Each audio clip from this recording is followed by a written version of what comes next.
Scars Publications sometimes would release one collection book in a year, but this year I said I have to do two because one of the magazines down the dirt got lots and lots and lots of flash fiction. Okay. So I released this book called Negative Space. What's the name?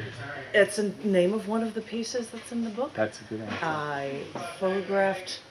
People look at me like, why do you photograph like blocks of rock and stone and things? And good covers. This looks like a really cool cover like this for Negative Space. And so this one has poetry and flash fiction versus the other one with longer poems and longer pieces of flash fiction.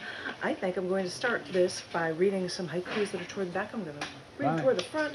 We'll just see how this works. Exactly. This one was inspired by John Yako. This haiku is called John Yoko, yay! But called Coincidence? Yeah. I heard my mom's dad did odd jobs for the mob. My dad's dad poured concrete. Oh. That's concrete poetry.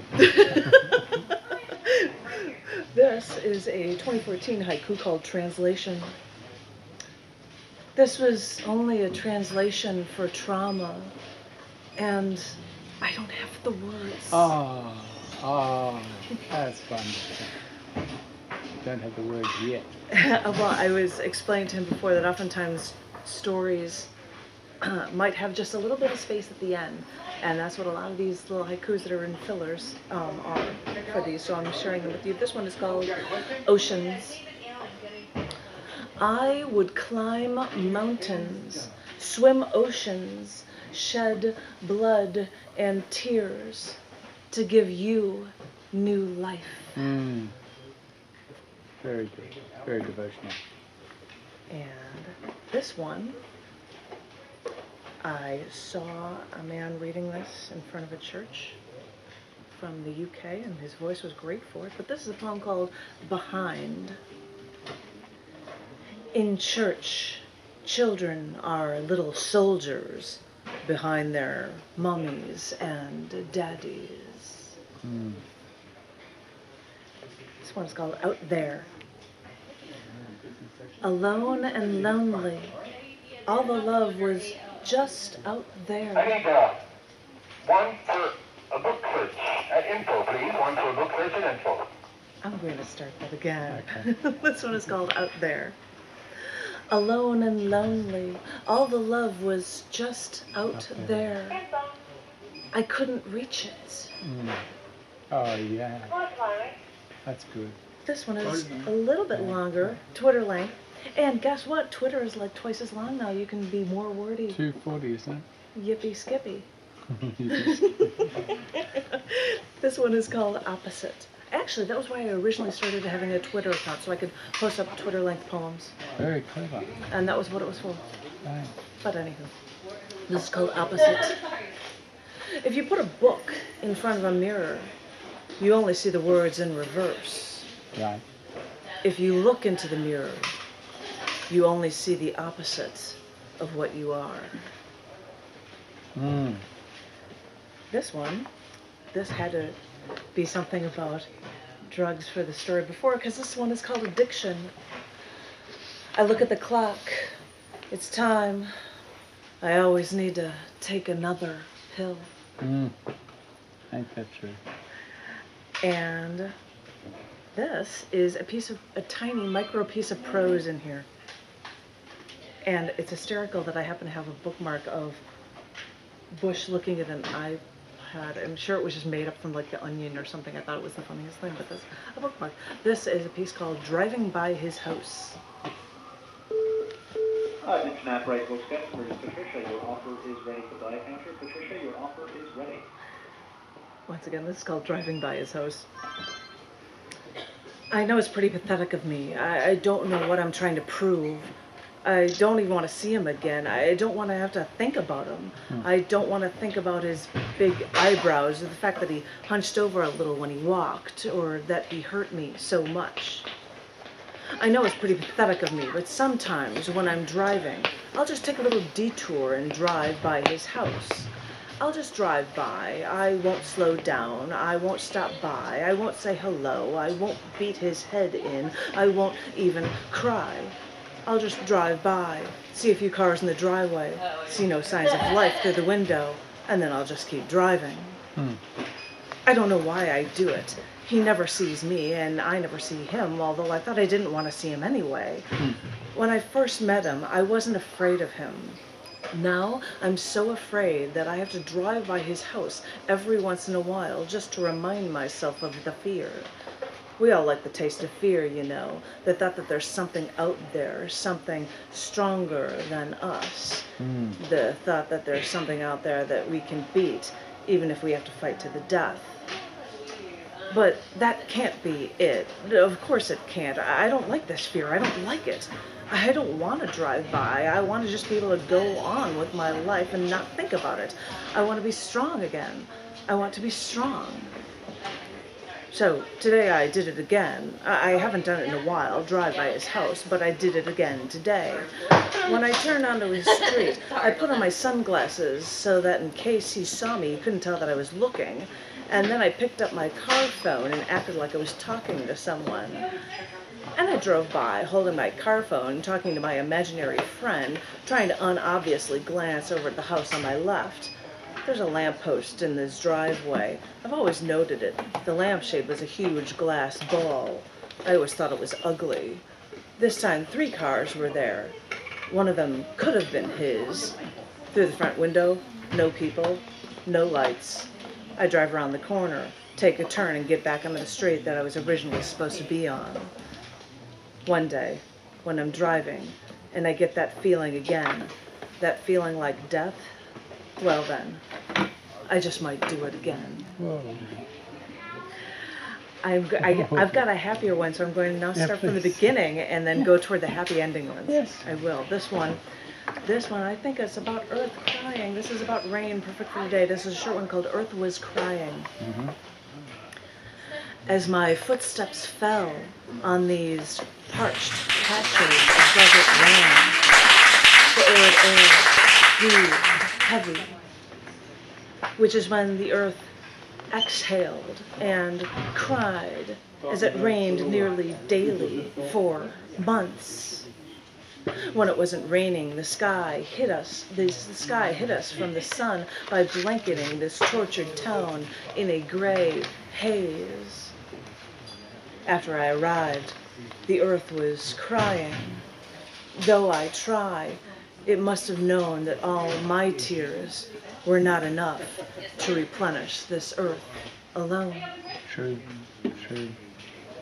Which is what the ring is for today. This one, somebody said that they like this piece. This is called Your Imaginary Soul Weighs 21 Grams. Yeah.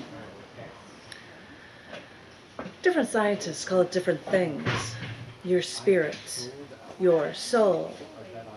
I know that we creatively believe that there's something special we possess, but this elusive imaginary creature that lives within us causes much debate. Does it even exist? Is the soul real? So I found it funny that a doctor 100 years ago wanted to measure the weight of a soul.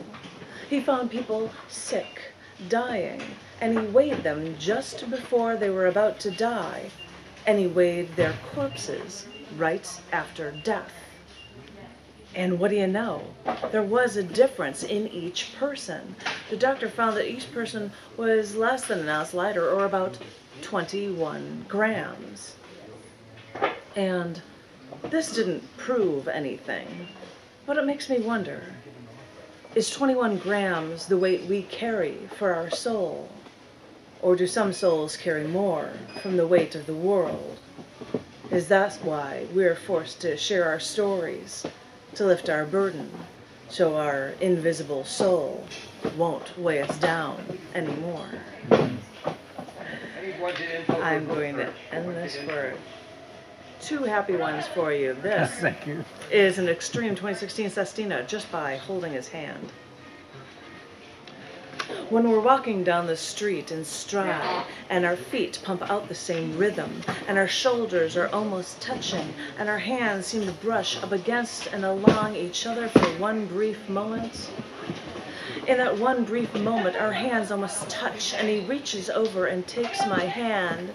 He slides his fingers around my hand, and I feel him move along my palm to my fingers. When he moves along my palm to my fingers, no one knows what it feels like then, when his fingers curl and hold me tight.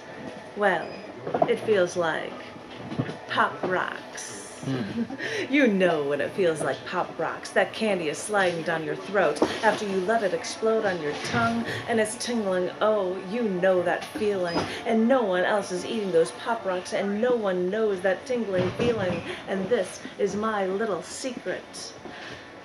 And I love keeping this little secret when I feel this feeling like never before, and it makes me want to laugh and cry, because when I look around the room, I know no one else is eating those Pop Rocks, and no one knows the feeling when he's holding my hand. No one knows the feeling when he's holding my hand. It's like candy and Cupid and hearts and sunshine and all those generic symbols of love that never explain it just right. Words can never explain it just right. It's catching your breath, falling from an airplane. It's climbing a mountain. It's standing on a glacier. It's following dolphins. It's swimming with sharks. It's turning your head and seeing those fingers interlocked with yours as you're walking in stride. Because then and there, walking in stride, you think of those Pop Rocks tingling down your throat. And now this feeling hits all of your nerves, because Pop Rocks never felt like this. And now nothing ever feels like this. And it's in all of your muscles and all of your nerves. And now you want to hold on for your life. And now you feel something you've never felt before. All just by holding his hand. Thank you. One last one for you guys. Thank you. This is called Only an Observer. I know I'm supposed to be the creative one, but I started my schooling in engineering. I say I'm a writer, I say I'm an artist, but I haven't known what to say to you. But I want you to know that if I were a painter, I'd be Michelangelo and paint my love for you like it was the Sistine Chapel, our hands touching in the sky like it was our Last Supper. What am I saying? Painting like Michelangelo. I'd probably paint like Jackson Pollock, calling splashing and dripping art.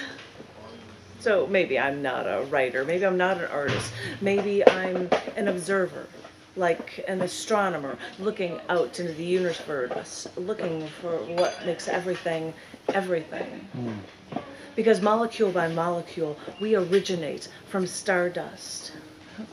But outer space is a violent place. Violent explosions create the stars, and our Earth has earthquakes, avalanches, volcanoes, tsunamis, typhoons. And in all that madness, somehow I found you.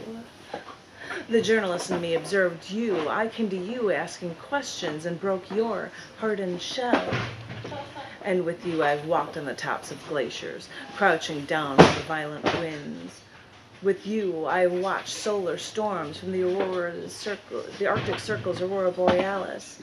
And I've even seen it dance over Greenland from our window 40,000 feet in the sky.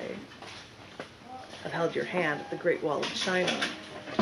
You've followed me retracing Darwin's steps. You've steered me clear of a rattlesnake bed. You've shown me how to reload gun magazines and how to hold an AR-15. Because I've seen galaxies collide, I've seen comets smash into planets, I've seen supernova and the death of stars, and in all that, I've still found you. As I said, I'm only an observer, but I've found what I've been looking for. And with these observations, I thee wed, and I'll tighten my grip on your hand, because I'll never let you go. Whoa. Thank you, thank you, thank you, thank you, thank you.